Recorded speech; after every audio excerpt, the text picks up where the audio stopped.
नमस्कार दोस्तों, आप सभी का स्वागत है हिंदी गुरुकुल विद संदीपिका में। तो आज की इस वीडियो में हम हिंदी साहित्य के छायावादी कवियों तथा उनकी प्रमुख रचनाओं से संबंधित 30 मोस्ट इम्पोर्टेंट MCQ करने वाले हैं।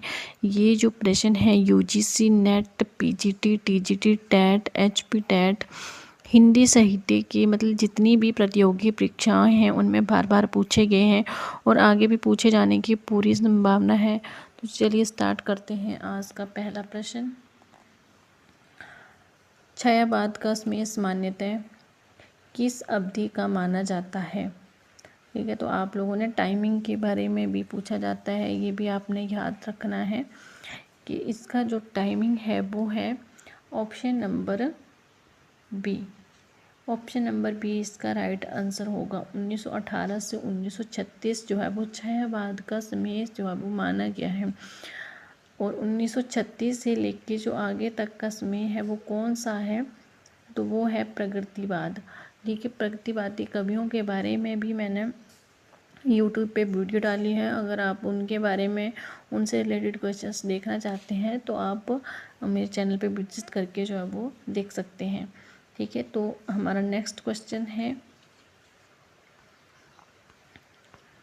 छायावाद के 4 प्रमुख स्तंभ कौन कौन से माने जाते हैं? वेरी इम्पोर्टेंट, क्योंकि ये जो क्वेश्चन है बहुत ही इम्पोर्टेंट है और ये एग्ज़ाम्स में मोस्टली आता ही है। अभी जो ये हमारे एग्ज़ाम हुए ना, जो अभी CBSE एग्ज़ाम्स हुए उनमें भी HP जो TGT टैट हुआ ना, कमीशन हुआ, उसमें भी ये क्वेश्चंस पूछा गया है कि छायावाद के 4 प्रमुख स्तंभ कौन कौन से हैं। तो वो कौन कौन से हैं? इसका ऑप्शन नंबर ए जो है वो राइट आंसर होगा। प्रसाद, जयशंकर प्रसाद जी हैं, सुमित्रा नंदन पंत। ठीक है, तो ये इनकी मतलब टाइटल ही लिखा हुआ है, आप लोगों ने समझ लेना है कि ये सुमित्रा नंदन पंत हैं।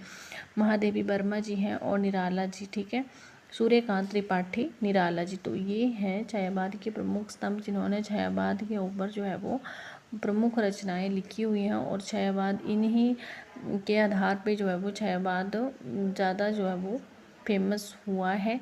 ठीक है, तो इनकी रचनाएं आपने ज़रूर पढ़नी है। ठीक है, नेक्स्ट हमारा क्वेश्चन है, कामायनी के रचयिता कौन है? जो कि छायावाद के स्तंभ हैं उन्हीं का ये क्वेश्चन है। जयशंकर प्रसाद जी जो इस छायावाद के प्रमुख कवि जो है वो माने जाते हैं। कामायनी के रचयिता कौन है? जयशंकर प्रसाद जी। नेक्स्ट है, आंसू काव्य के रचयिता कौन है? आंसू काव्य भी किसने लिखा हुआ है? ये भी हमारे जयशंकर प्रसाद जी ने ही लिखा हुआ है। नेक्स्ट है, झरना काव्य कृति किसकी है? झरना, तो ये किसकी है? जयशंकर प्रसाद जी।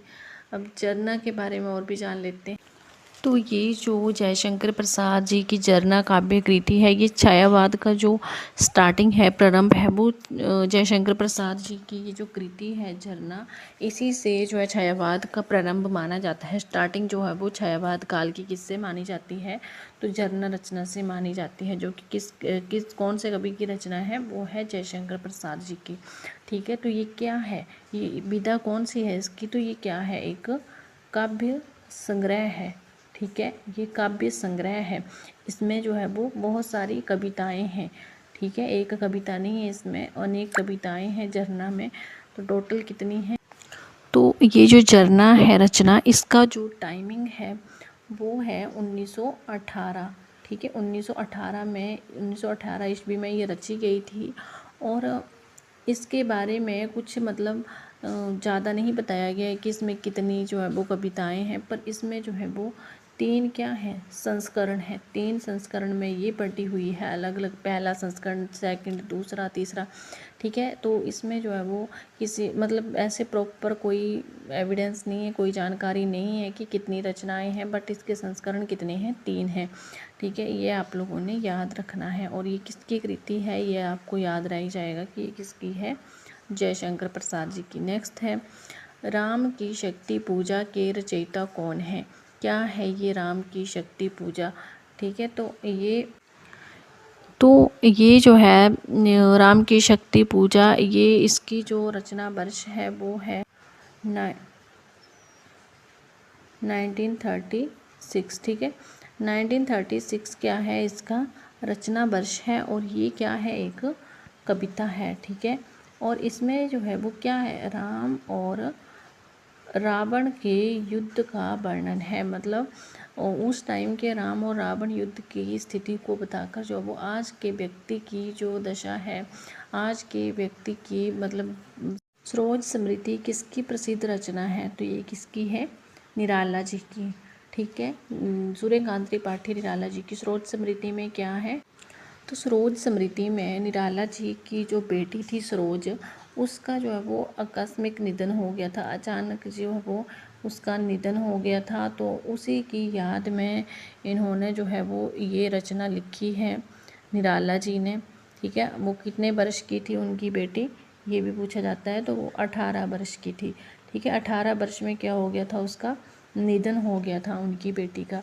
ये जो निराला जी हैं, सूर्यकांत त्रिपाठी निराला जी, तो मतलब उनको इतना दुख हुआ था कि उन्होंने मतलब हर चीज़ लिखी हुई है कि कैसे हुआ, क्या हुआ, कैसे उन्होंने उनको भेजा, मतलब तैयार करके उनकी अर्थी उठाई, ये सब कुछ उसमें जो है वो मेंशन है। तो आप लोगों ने इसको पढ़ना है। ये क्या है, एक सरोज समृद्ध जो है वो शोक गीत है।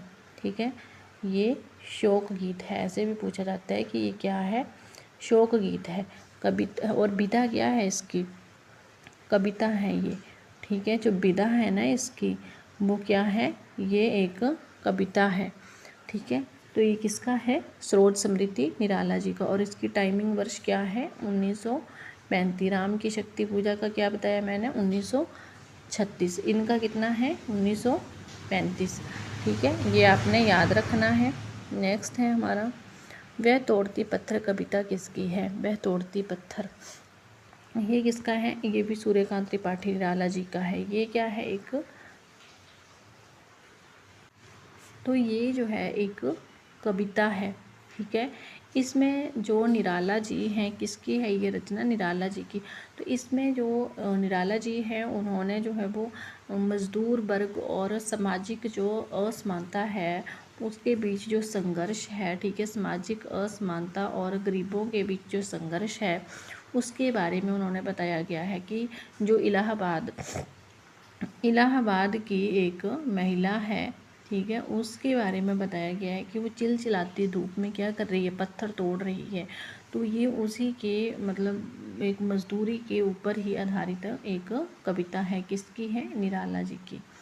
नेक्स्ट है, पल्लव के रचयिता कौन है, पल्लव किसकी है ये रचना, तो ये है सुमित्रा नंदन पंत की। क्या बताया गया है इसमें, तो ये जो रचना है इसकी जो टाइमिंग है वो कितनी है, 1928। ठीक है, सुमित्रा नंदन पंत जी क्या है, इसके रचयिता है। ठीक है, सुमित्रा नंदन पंत जी की ये रचना है पल्लव, और इसमें क्या बताया गया है कि जो नए पत्ते हैं, ठीक है, उनके बारे में बताया गया, जो पेड़ों के ऊपर नए पत्ते आते हैं उनके बारे में बताया गया है कि जैसे शिशु होता है, छोटा बच्चा होता है, तो वो मतलब अपनी आँखों से, छोटी छोटी आँखों से पूरे संसार को देखता है। तो मतलब ऐसे पत्तों से करी गई है, पत्तों की तुलना छोटे बच्चे से की गई है।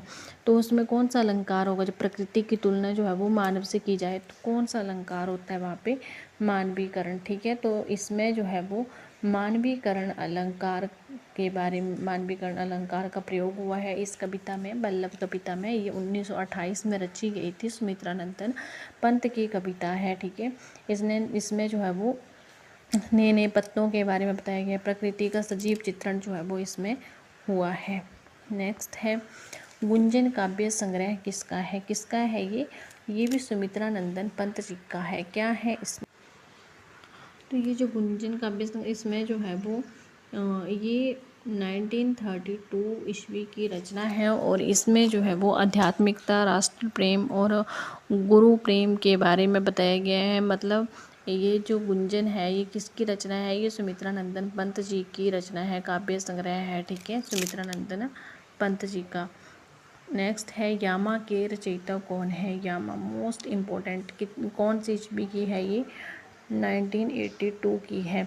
इस पर जो है वो सुमित्रा नंदन पंत जी को कौन सा तो रचना वर्ष नहीं, रचना वर्ष जो है वो इसका 1982 नहीं है, बट इनको ज्ञानपीठ पुरस्कार मिला था इस पे, और इनका जो रचना वर्ष है वो 1939 है। ठीक है, कौन सा पुरस्कार मिला था, तो इनको जो है वो इस पर जो है ज्ञानपीठ पुरस्कार जो है वो मिला था। किस रचना पे, यामा पे। मांगला पारितोषिक भी इस पे ही मिला था, और ज्ञानपीठ पुरस्कार जो है वो भी इस पर ही मिला था। किसको, तो ये मिला था महादेवी वर्मा जी को। महादेवी वर्मा जी को और क्या कहा जाता है, आधुनिक युग की मीरा भी इनको कहा जाता है।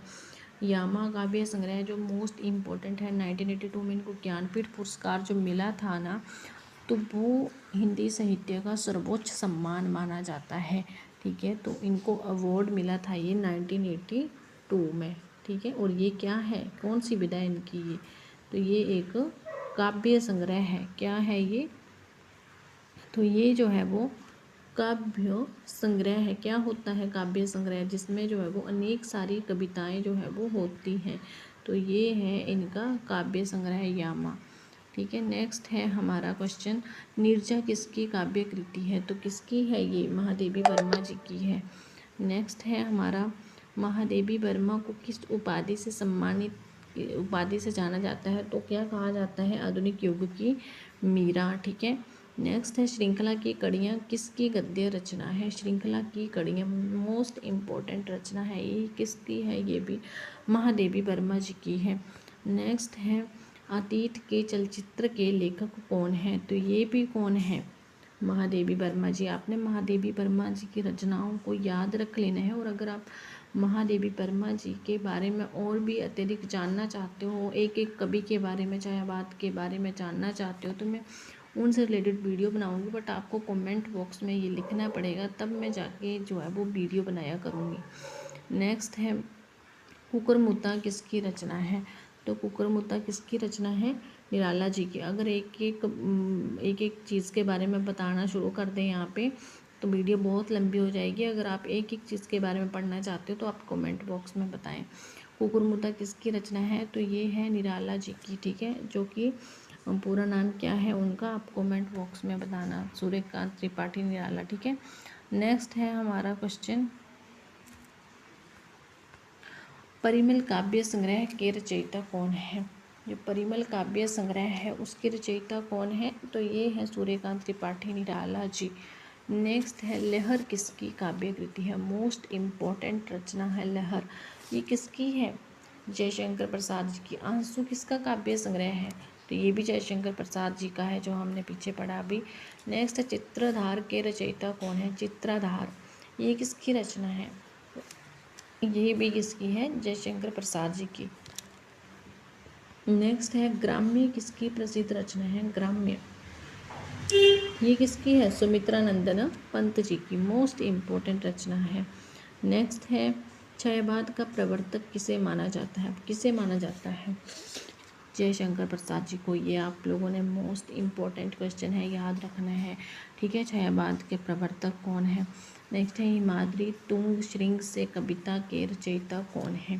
देखो ये जो है वो कविता से पूछा गया है कि हिमाद्री जो तुंग श्रृंग से ये कविता है ये किसकी रचना है, तो ये किसकी है, जयशंकर प्रसाद जी की। नेक्स्ट है जूही की कली कविता किसकी है, जूही की कली। ठीक है, ये भी बहुत इम्पोर्टेंट रचना है, ये किसकी है, सूर्यकांत त्रिपाठी निराला जी की, जिसको जो है वो जिसको मतलब इसकी इस्टेब्लिशमेंट हुई थी, बट फिर उसको जो है वो फिर से बंद कर दिया गया था, ऐसा कुछ था। इसके बारे में मैं फिर से बताऊंगी आगे। वीणा काव्य संग्रह के रचयिता कौन है, तो कौन है इसके रचयिता, तो ये है सुमित्रा नंदन पंत जी। पल्लव किसकी है, वो भी सुमित्रा नंदन पंत जी की ही है। संध्या गीत किसकी रचना है, संध्या गीत किसकी रचना है, महादेवी वर्मा जी की। मोस्ट इम्पोर्टेंट रचनाएं हैं ये सब की। छायावाद की प्रमुख गुण क्या है, क्या है, आत्मानुभूति एवं प्रकृति चित्रण जो है वो इनमें मिलता है। मोस्टली कवियों ने जो है वो छायावाद के बारे में क्या बताया हुआ है, मतलब इतना ज़्यादा बताया हुआ है कि प्रकृति के बारे में और आत्मानुभूति के बारे में जो है वो बताया है। नेक्स्ट है छायावाद में प्रकृति को किस रूप में चित्रित किया गया है? तो जो सुमित्रानंदन पंत है उन्होंने पल्लव रचना में किसकी तुलना की है? पत्तों के साथ किसकी तुलना करी थी? बच्चे के साथ करी थी ना। तो कौन सा अलंकार बताया था? फिर उसमें जो मानवीकरण बताया था, तो मानवीकृत, ठीक है, किस रूप में की हुई है? मानवीकृत, ठीक है, मतलब हमारे ही इंसान के बारे, इंसान के हाव भाव को ही उजागर किया गया है प्रकृति के माध्यम से। नेक्स्ट है, कामायनी का मुख्य पात्र कौन है? कामायनी में कितने सर्ग हैं? ये कितने सर्ग हैं? इसमें 15 सर्ग हैं। क्या है ये? एक रचना है किसकी? जयशंकर प्रसाद जी की। क्या है ये? कविता संग्रह है, ठीक है। तो कामायनी में मुख्य पात्र कौन है? कौन है इसमें मुख्य पात्र? तो वो कौन है? मनु, ठीक है। प्रतीक भी इसमें बताए गए हैं कि मनु किसका प्रतीक है, ठीक है। तो ये आप पढ़ना चाहते हो कामायनी के बारे में, तब भी आप मेरे को बता देना। छायावाद को हिंदी साहित्य का कौन सा युग कहा जाता है? छायावाद को हिंदी साहित्य का क्या कहा जाता है? स्वर्ण युग जो है वो कहा जाता है। तो ठीक है, फिर एवरीवन, यही थी हमारी छायावाद के बारे में रचनाएं। वीडियो लंबी हो गई है और आप लोगों ने चैनल को विजिट करना है, चैनल को लाइक करना है, सब्सक्राइब करना है, ठीक है। Thank you.